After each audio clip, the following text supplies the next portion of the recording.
The courtroom was packed, not with lawyers in tailored suits or journalists with notepads, but with ordinary people.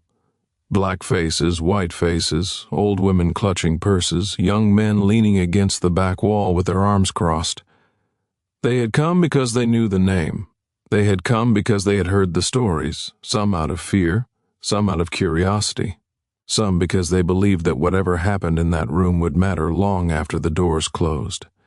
Ellsworth Raymond Johnson sat at the defense table with his hands folded in front of him. He wore a dark suit, pressed sharp, and his tie was knotted tight against his collar. His face was calm, too calm, the kind of calm that made people uncomfortable because it didn't match the weight of the moment. His lawyer, a thin man with wire-rimmed glasses, shuffled papers beside him, whispering something that Johnson didn't seem to hear. The man's eyes were fixed forward, on the bench, where the judge was still reviewing documents in silence. The air in the room was thick, not with heat, but with something heavier. Anticipation, judgment. The kind of tension that made people hold their breath without realizing it. The ceiling fans turned slowly overhead, barely moving the air. Outside, Harlem was alive with noise, car horns and voices and music spilling out of open windows. But inside that courtroom, everything was muted. Everything was waiting. The judge was a white man in his late 50s, with silver hair combed back and deep lines carved into his forehead. He had presided over hundreds of cases. He had sent men to prison for decades. He had heard every excuse, every plea, every promise to change. And he had learned over the years to trust nothing but the facts in front of him. He closed the folder on his desk and looked up, scanning the room with sharp, deliberate eyes. When his gaze landed on Johnson, it stayed there. The room shifted. People straightened in their seats. The murmur that had been rippling through the gallery died down to nothing. Even the court reporter, a woman in her 30s with her fingers poised over the keys, seemed to freeze. The judge leaned forward slightly, resting his forearms on the bench. His voice, when it came, was steady and clear, not loud, but firm enough to carry to every corner of the room. "Mr. Johnson," he said, "I've read the charges, I've reviewed the testimony, I've looked at the record, and I want to ask you something directly." Johnson didn't move. His expression didn't change. He simply looked back at the judge, waiting. The judge's eyes narrowed just a fraction. "Do you believe you're above the law?" The question hung in the air like smoke. It wasn't shouted. It wasn't delivered with venom or theatrics. It was calm, almost conversational. But everyone in that room understood what it really meant. It wasn't just a question about legality or evidence. It was about power. It was about respect. It was about whether a man like Ellsworth Johnson, a man who had built an empire in the streets of Harlem, a man whose name was whispered in pool halls and spoken in kitchens, could stand in a court of law and answer to something higher than himself. The gallery was silent. Not a cough, not a whisper, just the faint hum of the overhead lights and the slow creak of the ceiling fans. Johnson's lawyer opened his mouth to say something, but before he could, Johnson raised one hand, just slightly, and the lawyer stopped. It was a small gesture, barely noticeable, but it was enough. The lawyer sat back, his jaw tight, his eyes uncertain. Johnson looked at the judge. He didn't blink, he didn't look away, and for 12 seconds he said nothing.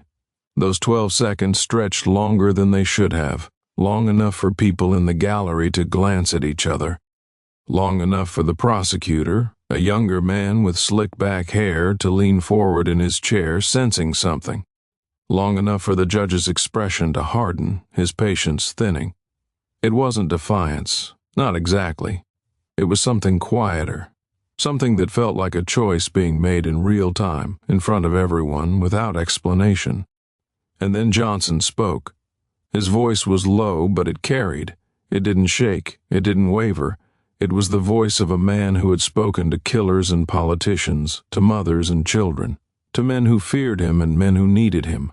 "I believe," he said slowly, "that the law doesn't always reach where I come from."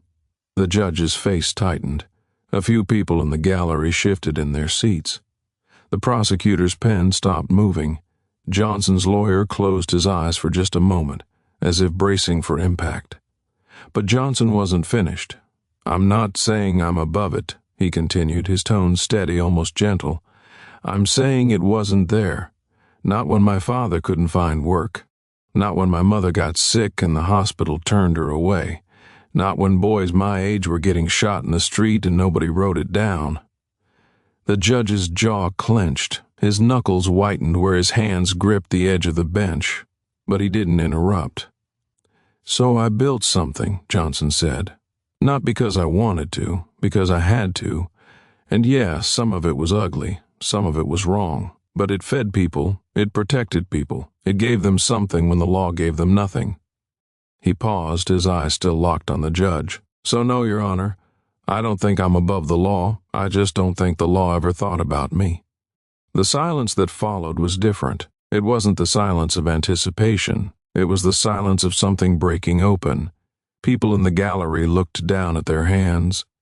Some looked at each other. A woman in the third row, an older black woman with a church hat pinned to her gray hair, pressed her lips together and nodded once, just barely. The judge didn't move for a long moment. His face was unreadable, carved in stone, but something in his eyes had shifted. Not softness, not agreement, but recognition, the kind of recognition that comes when you hear something you don't want to believe but can't deny. He sat back in his chair slowly and exhaled through his nose. "Mr. Johnson," he said, his voice quieter now, "I don't make the laws, I enforce them, and by the laws of this country you are guilty." Johnson nodded once. He didn't argue, he didn't protest, he simply accepted it. But the judge wasn't finished. "And yet," he said, his voice losing some of its edge, "I've sat in this chair for 23 years.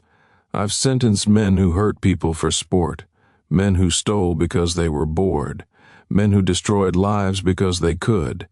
He looked at Johnson, and for the first time there was something almost human in his gaze.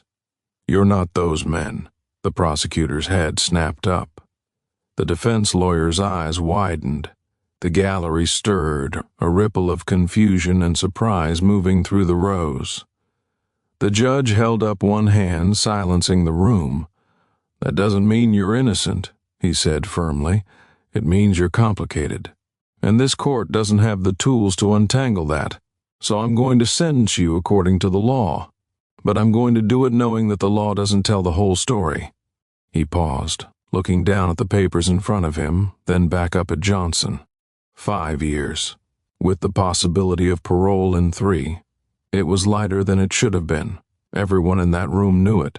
The prosecutor's face went red. He stood, opened his mouth to object, but the judge shot him a look that made him sit back down. Johnson didn't smile. He didn't react. He simply nodded again once and stood when the bailiff approached. But before they let him out, he turned, just slightly, and looked back at the gallery. Not at anyone in particular, just at the faces, the people who had come to see him, the people who knew his name. And in that moment something passed between them. Not victory, not defeat, just understanding. As the bailiff led him toward the side door, a young man in the back row stood. Then another.